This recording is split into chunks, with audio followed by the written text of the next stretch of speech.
Welcome to Sean and Lori's 2025 Canyon and Mountain Tour. We started our tour in southern Utah with the canyons and moved on to the high mountains of Colorado before passing through the mile-high city and onto the plains of central Kansas. I will take you through the highlights of the national parks, national forests, and some of the national monuments we visited. If you want to stick with me for about 12 minutes, you can see what went on. We left Central Texas on May 10th. The plan was to leave on May 11th, but taking my brother's advice and using the Hip Camp app, we were able to find a place in northern Texas on our way to our first real canyon stop. You can see it had beautiful sunsets, but the look on our dogs' faces make you wonder if we made a good choice. It was a good place to stay overnight, and we saw some interesting sights along the way before getting to our first stop at Palo Duro Canyon State Park. We were greeted by this friendly turkey when we arrived, and the first evening we took a hike down to Big Cave. Many of the trails were closed while we were there, but the iconic Lighthouse Trail was open and we were able to do that. With the climb to the base of the rock, it was about 6 miles round trip, and that's definitely the limit of our two dogs. They came back and had a relaxing evening before we were ready to head out onto the road again. Our next stop after leaving Palo Duro Canyon was a painted desert and petrified forest. But first, we had to get out of the Texas Panhandle, across New Mexico, and into northeast Arizona. The petrified forest and painted desert are part of the national park system. They do allow dogs on most of the trails, but they are short overlooks in most cases. All of them we went out on were paved, but you can look at these pieces of petrified wood that date back as many as 500 million years. This was just a stopover for us on our way to the Coco Niño National Forest for a couple of nights near Flagstaff, Arizona. We broke out the Blackstone and cooked ourselves a tofu stir fry before venturing out on the Arizona Trail the next morning. The Arizona Trail does go right through the National Forest, so it was easy access right from our campsite. Lots of flowers along the trail. We had a great time, but of course, we were there to visit with our old friend Ken. We went from there to our first big canyon in Utah, Zion National Park. Zion is pretty much in a big slot canyon. As you drive in, you can take the highway that will take you through the park and out the other side, passing through a tunnel that is not so well lit. We took that drive our first night there, and then the next day, Lori and I went into the park to take on some hiking. We went up to the entrance of the Narrows Trail. As you can see, it was very crowded with people going in there. And all of this you can have access to from a shuttle bus. You cannot drive to these trailheads. We also went up to the Emerald Pools. They were a little underwhelming in my opinion, but it was a great hike. This entire park was crowded. We camped in an RV park about 14 miles from the entrance, and just before you go into the park, there's a small village there that is quite crowded. We did take the dogs on the one trail that's accessible to them and had a good time one evening before we were ready to move on. As the crow flies, it's really not very far to get to Bryce Canyon National Park. But as the camper tows, since you can't take it through that tunnel I mentioned earlier, it's a little bit further to get there.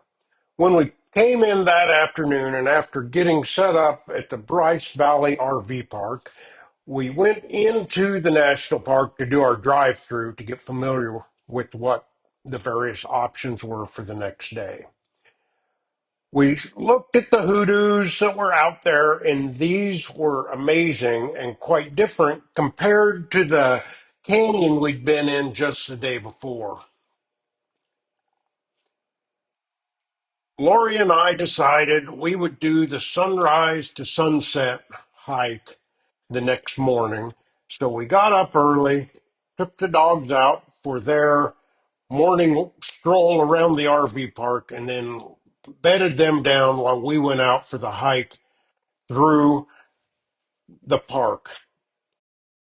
After finishing that hike, we did go down to the southern end of the park for one more short little loop to see the natural bridge. Bryce Canyon is a park worth spending some time in. Without having to tear down our base camp, we were able to go into Kodachrome State Park the next day.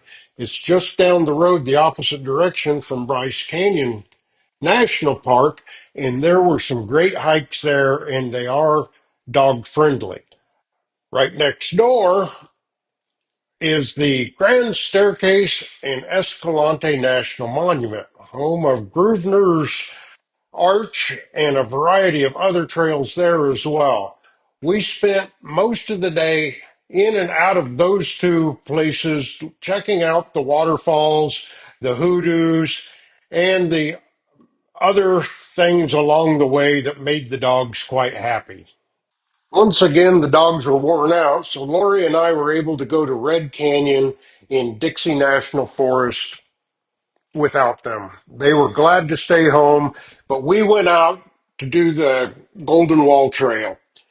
It was a wonderful trail, but even though dogs would have been allowed, we were glad we didn't take them. There was a lot of narrow stuff, and I'm sure they could have pulled us to our deaths. But we had a great time walking around the loop before we were ready to move on out of this area. We moved on to Moab, spent a few nights there, and it just happened to be the same weekend as the Arts and Music Festival. We dropped by the park to see what was going on and had a lunch at the food court. We did some hiking while we were there, and there's tremendous sights to be seen from the canyon rims. Moving down the road just a little bit further is Canyonlands National Park. This one, once again, is not overly friendly for dogs, so they stayed home while Lori and I went to visit along with some friends. There were some wildflowers along the way, and Lori and I stopped at a scenic overlook to get our photo done before going on into Canyonlands where the large canyons were there. But on to Dead Horse Point State Park, the home of 2025 Camporama. There's also a very nice mountain bike trail network. It started about a half mile down the road from where our campsite was at, and Lori and I were able to take a ride. We saw our Camporama buddies while we were there. It was hot and dry, but we had a great time hiking around and looking at the various things that are in the Dead Horse Point State Park. That wraps up the canyon portion of the tour and on to the mountains of Colorado. We started our time there at Marshall Park near Creede, Colorado, in the National Forest. So National Forest campgrounds are very dog friendly, and as you can see, makes the dogs really happy. The thing is, they can get into stuff while they're out there, which, as some of you know, made Calvin's stomach kind of upset for several days. There were great waterfalls to see while we were there, and we were near the Continental Divide. The Continental Divide Trail passes right along the area to the north of the campground we were staying at, but we didn't really hike very far on that trail, being it was very high in altitude. We took some advice from a friend and attended the theater in Creede, Colorado, one of the best live theater shows I've ever seen. So if you're in the neighborhood, you should stop by and take a look. Further on in Colorado, on the other side of the mountain range, we were at the Baby Doe campground on the shores of Turquoise Lake. 10,000 plus feet, so we were wheezing as we were going by. It was also quite chilly during the days we were there. We had a great time, but it gave us an excuse to build a fire, which we hadn't done since we arrived. We did some driving around, checking out the spring runoff as it's still going on this time of year, and made our plans to move on down through the Mile High City. We did spend a week in the Denver area, but first things first, I had to go to PetSmart to reprovision. We saw some of our friends from Colorado Springs, and of course, we were there to see the kids and play games. Welcome Sydney Small to the family. Ben and Sydney were married in a small ceremony at the Denver Botanical Gardens earlier this summer. The RV park we stay at has a great place for us all to get together. On to the prairies of central Kansas. We have kids to see here, but of course we have grandkids to see here. We stay at the Pratt County Lake when we're near them in Pratt, Kansas. It gives us a place to be out of town a little bit, and it's really a pretty nice lake with great amenities for the price. $20 a night, and you have electric and water hookups. We were able to help celebrate Reagan's 8th birthday, and of course, seeing our older grandson's always a great thrill. We left there and wrapped it up, spending the night at Ray Roberts State Park with the dogs before heading home.